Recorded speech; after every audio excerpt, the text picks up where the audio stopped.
তো নমস্কার বন্ধুরা, স্টেট ব্যাংকে কেওয়াইসি ফর্ম কিভাবে ফিল আপ করতে হয় তো আমি আপনাদেরকে সেই ফর্মটি ফিল আপ করে দেখাবো। তো প্রথমে রয়েছে এখানে state bank of India branch. তো আপনার যে ব্রাঞ্চটি রয়েছে সেই ব্রাঞ্চের নামটি এখানে লিখে দিতে হবে। প্রথমে ডান দিকে এখানে একটা বক্স থাকবে, সেই বক্সে একটা কালারিং ফটো সাটিয়ে দিতে হবে।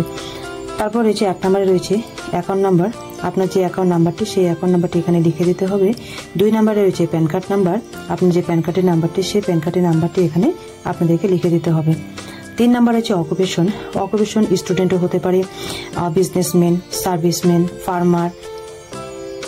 আমি এখানে হাউস ওয়াইফই দিয়েছি, তো আপনার যার যেটা হবে অকুপেশন সেই অকুপেশনটা এখানে লিখে দিতে হবে। 4 নম্বর হচ্ছে অ্যানুয়াল ইনকাম, যে ইনকাম একটা রয়েছে বার্ষিক আয়, সেই বার্ষিক আয়টা এখানে লিখে দিতে হবে। তো আমি এখানে স্যাম্পলভাবে 60,000 দিয়েছি, আপনার যত হবে সেটা আপনাদেরকে এখানে লিখে দিতে হবে।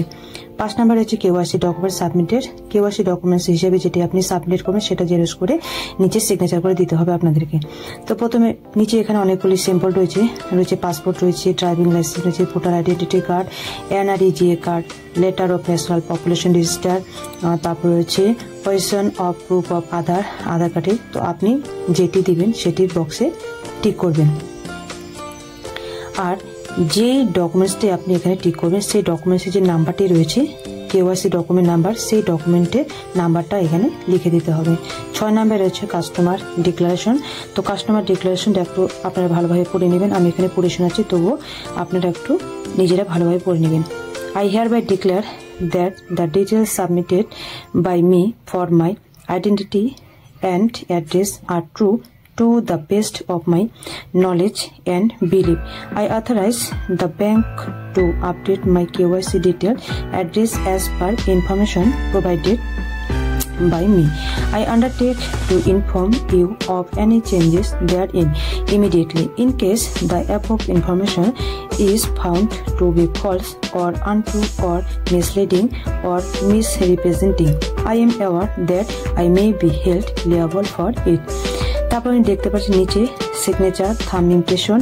তো সিগনেচারও করতে পারেন, যারা সিগনেচার করতে পারেন তারা থাম্ব ইমপ্রেশনও দিতে পারেন, থাম্ব ইমপ্রেশন দিলে হবে।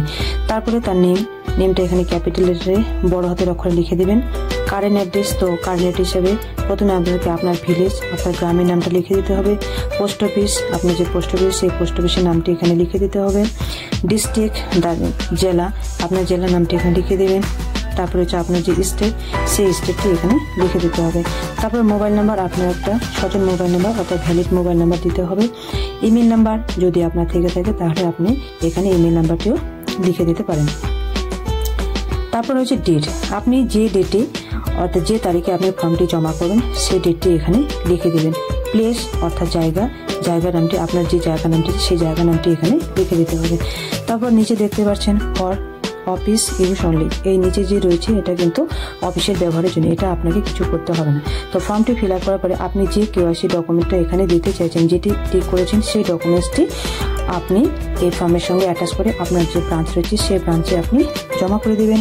জমা করলে আশা রাখছি আপনার কেওয়াইসি সম্পূর্ণ হয়ে যাবে বা কমপ্লিট হয়ে যাবে।